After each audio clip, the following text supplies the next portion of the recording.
Hello, my name is Jessica. I'm a freelance illustrator and art instructor living and working in Huntsville, Alabama. I'm partnering with North Alabama Arts Education Collaborative to bring you a series of videos about the elements of art. So come on and we will work on a project together. Welcome to our first lesson, where we're going to talk about line and how we're going to use it to create an optical illusion. But before we get into creating an illusion, you need to understand how to use this thing that we call line. We create lines all the time. Every time you make a mark on paper, you're creating a line. In art, we take lines and purposefully place them to create shapes and forms. Line is the first of the 7 elements of art. It's also the most important element.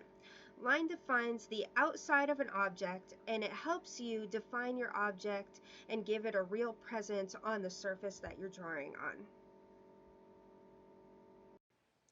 Now we're going to talk about the different kinds of line.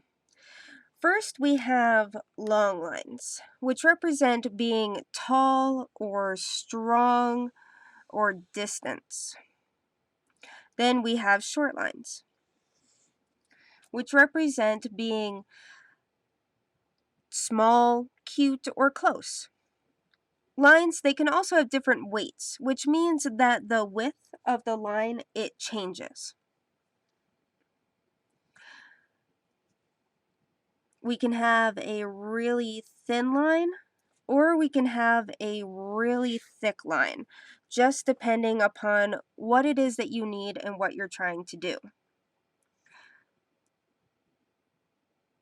We can also use the thickness of line to show that one object is in front of the other. So let's draw a couple of circles. Now I'm going to make this back line thicker. Might thicken it up just a little bit more. Now look at how the thickness of the line almost creates a shadow, and it makes it look like this circle is behind the other circle.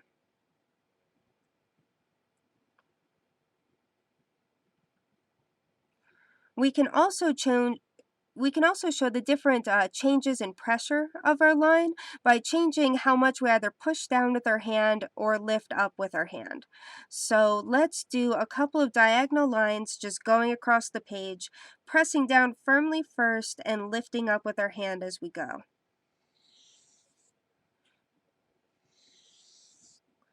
Notice how my line goes from thick to thin. Lines, they also have texture, and we can define this by showing how smooth or rough a line is. So this here is a smooth line, whereas something like this is definitely more of a rough line.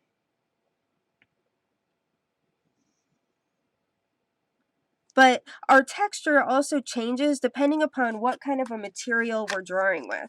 So I've been using marker, but let's, for example, take a black crayon and see how that black crayon changes our line. So we have a smooth line, and we have a rough, sketchy line. And you can see the texture is very, very different between the two materials.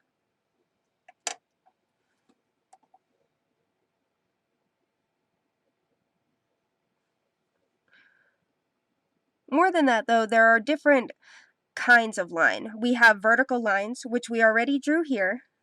That means it goes up and down, and it tends to show height and strength, and they can even seem unshakable. Whereas when we draw a horizontal line, like we did here, what we're doing is showing movement from left to right or right to left, or you could think about it as just side to side. This tends to suggest width, or it suggests distance. It can be calmness, especially if it's a straight line, that's calmer, and it can represent stability. So lines, they represent emotions. There are also diagonal lines, which are straight lines, and they move across your page from corner to corner. Then we have zigzag lines, which tend to represent more like action. We also have curved lines. And curved lines, they gradually change shape.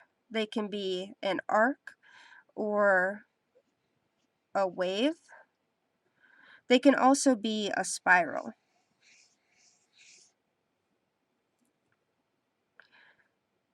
Waved and curved lines, they tend to give a sense of comfort or being at ease. But then we also have the different style of our line.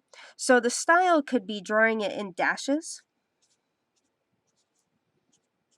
or maybe even drawing it in dots.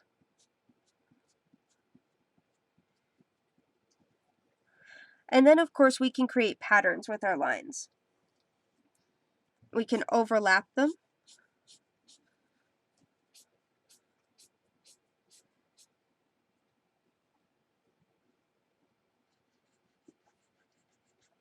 We can put them back to back. We can alternate our lines. Maybe we have a thin line. Maybe we have a thick line.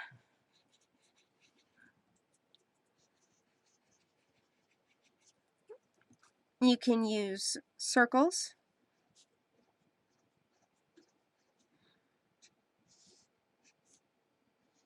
and encase them between other lines.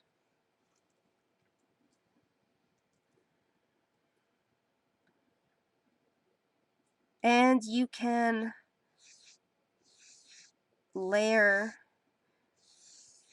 your lines in radiating circles. There's a whole lot that you can do. So you can see that we have all of our lines overlapping here, and that's something that can help you create really awesome patterns.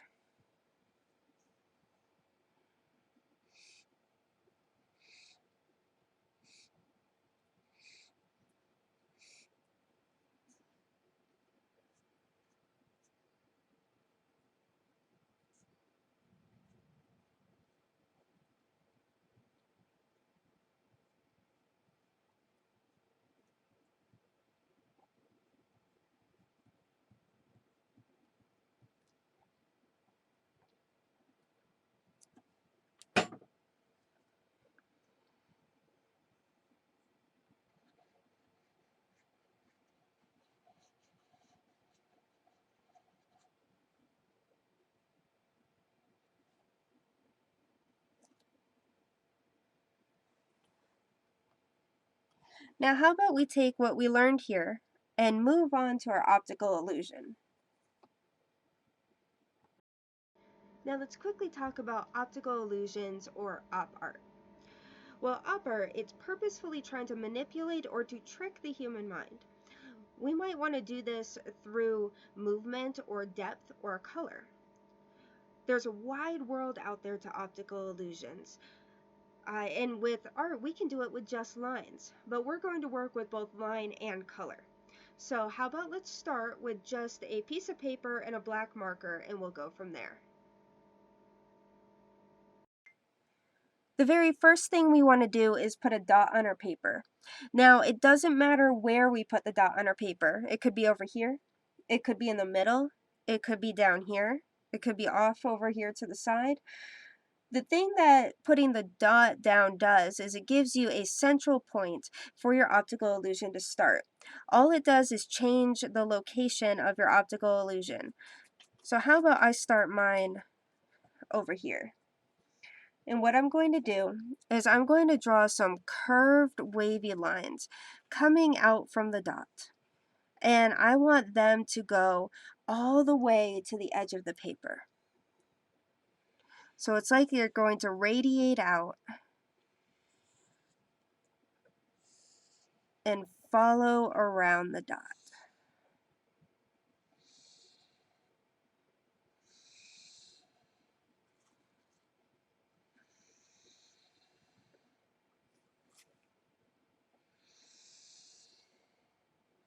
Notice how I'm turning my paper as I go? It makes it much easier to follow along and to get these lines just right.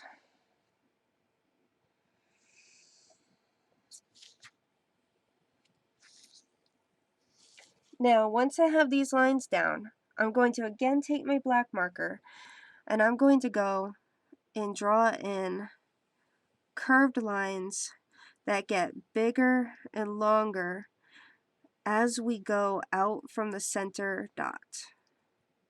And I want to do this all the way around my entire page.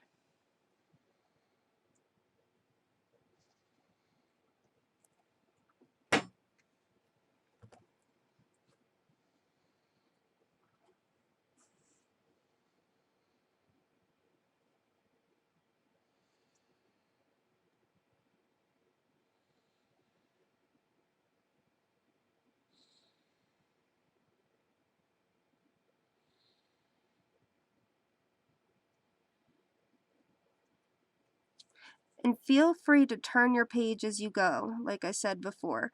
It makes it a lot easier to reach.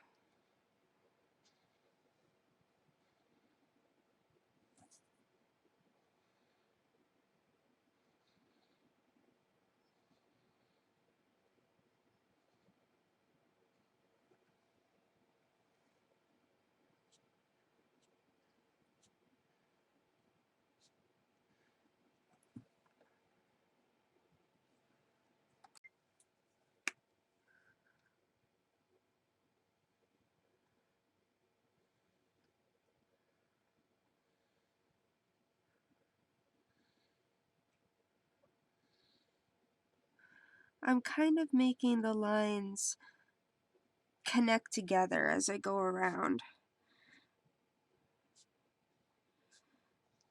What we'll end up doing is going back in and coloring all of these, and we'll add a little bit of shading that will help these look a little bit more three-dimensional.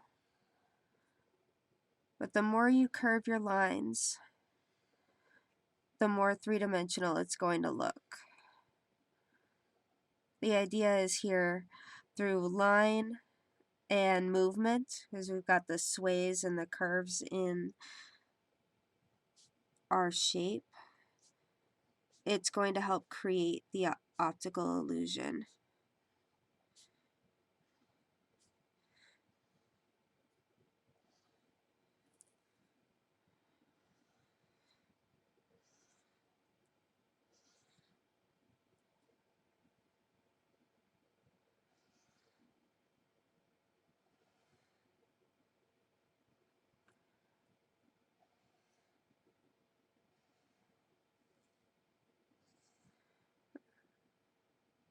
And remember, it's okay to move the paper.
Almost done.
Now we have all of our shapes made and our lines.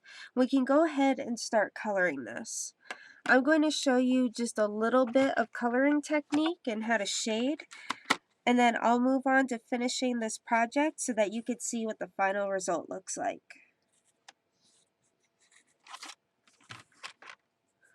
We're going to start with marker, and I'm just going to lay down the color that I want.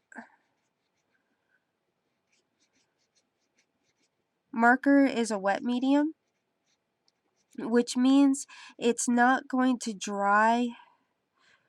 It'll dry fast, but it's going to take a couple minutes for it to really be dry enough for you to do our next step. What we're going to do is lay our colored pencil on top of marker to get the shadow effect.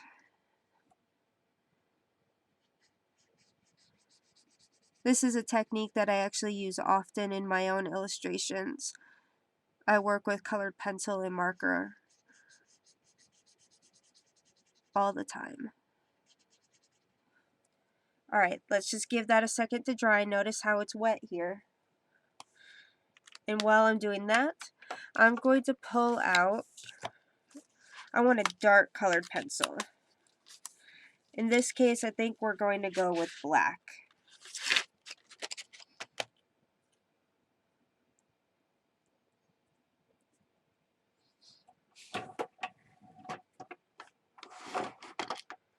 If you need to, I like my colored pencils to have a nice sharp point. Make sure you sharpen your pencil.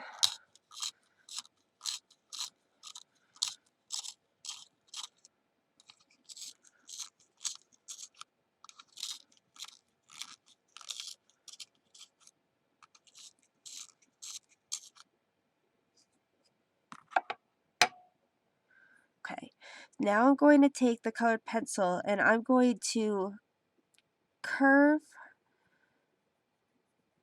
my shading so that it follows the curve of the lines that we made. I'm not going to go all the way to the center. I'm just going to go along the edges. But it's going to make it look darker on the edges. And that's going to make it look far more three-dimensional. We're going to do it on both sides.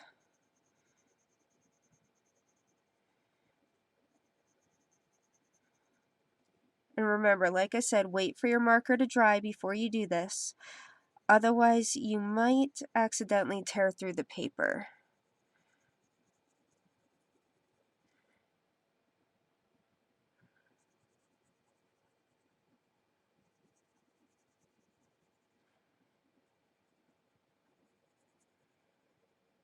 And remember to curve your lines so that they are the same shape, the same curve as the dark black line that you made first.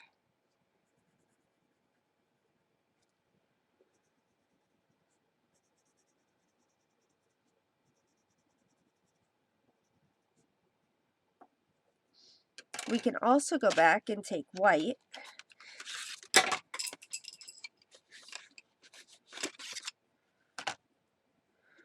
and we could go right down the middle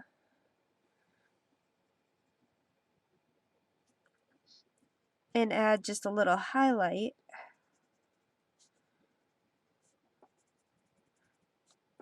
to our tunnel. Now it looks far more three-dimensional. Alright guys, now it's time to finish this.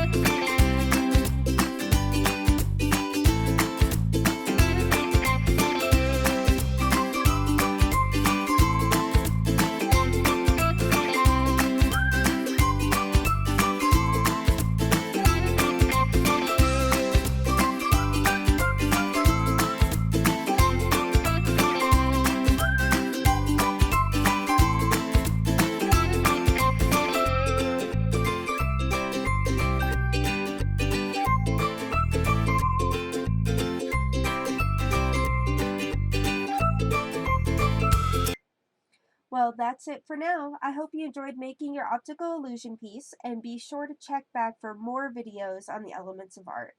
Thank you guys. See you soon.